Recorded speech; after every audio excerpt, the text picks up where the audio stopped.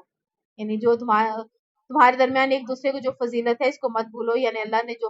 فضیلت مردوں کو عورتوں پر دی ہے اس کو بھی مت بھولو. تو اپنا طرز عمل اچھے طریقے کا اختیار کرو, ان کو عزت سے تکریم سے رخصت کرو. ان اللہ بما تعملون بصیر, یقیناً جو تم کر رہے ہو اللہ اسے دیکھ رہا ہے. اور نہ اپنی نمازوں کی حفاظت کرو, خاص طور پہ بیچ والی نماز کی. بیچ والی نماز صلاۃ وسطیٰ سے مراد زیادہ اقوال یہ ہے کہ نماز اثر مراد ہے, اور اس سے پہلے 2 نمازیں فجر و ظہر کی, اور آخر میں 2 مغرب اور عشاء کی. بیچ والی نماز جو ہے اثر ہے. وقوموا للہ قانتین, اور کھڑے رہو اللہ کے سامنے پورے ادب کے ساتھ. اور اگر تم خطرے کی حالت میں ہو, چاہے پیادہ ہو پڑھ لو, یا رکبانن پڑھ لو, یا سوار ہو یا سوار, یعنی اگر دشمن پیچھا کر رہا ہے, آپ رک کر تمام شرائط و ادب کے ساتھ نماز پڑھنا شروع کر دیں گے تو آپ کے سر پہ آ جائے گا. تو یہاں اگر خطرے کی حالت میں ہو, اور جب تم امن میں آ جاؤ تو پھر اللہ کو یاد کرو جیسے تمہیں سکھایا ہے اور تم نہیں جانتے تھے. اور جو لوگ تم میں سے وفات یتوفون منکم, وفات دے دیے جائیں اور چھوڑ جائیں بیویاں, تو وصیت کر جائیں اپنی بیویوں کے لیے 1 سال تک کے لیے نان و نفقہ کی, بغیر اس کے کہ انہیں گھر سے نکالا جائے. یعنی مثال کے طور پر اگر کوئی شخص فوت ہو چکا ہے, اس کی 4 بیویاں, ان میں سے ایک کی ہاں اولاد ہے, باقی 3 کی اولاد نہیں ہے, تو 3 اولاد باقی کے لیے تو سوتیلی مائیں ہوں گی وہ, تو اس وقت یہ کہا گیا کہ انہیں فوراً گھر سے نہ نکالو. لیکن یہ قانون وراثت سے پہلے کا حکم ہے. جب قانون وراثت آ گیا تو ہر بیوی کو جو اس کے وارث کا وراثت کا حق پورا ملے گا. فَإِنْ خَرَجْنَا فَلَا جُنَاحَ عَلَيْكُمْ فِيمَا فَعَلْنَا فِي أَنفُسِهِنَّ مِن مَّعْرُوفٍ, پھر اگر وہ عورتیں خود نکل جائیں تو تم پہ کوئی گناہ نہیں ہے, تو جو کچھ اپنے حق میں معروف طریقے پہ کرنا چاہیں, اللہ تعالیٰ زبردست ہے اور حکمت والا ہے. اور متعلقہ عورتوں کو بھی ساز و سامان ہے, زندگی دینا ہے معروف طریقے پر, یہ حق ہے متقین کے لیے. اسی طرح اللہ تعالیٰ تمہارے لیے اپنی آیات کو واضح کر رہا ہے تاکہ تم عقل سے کام لو.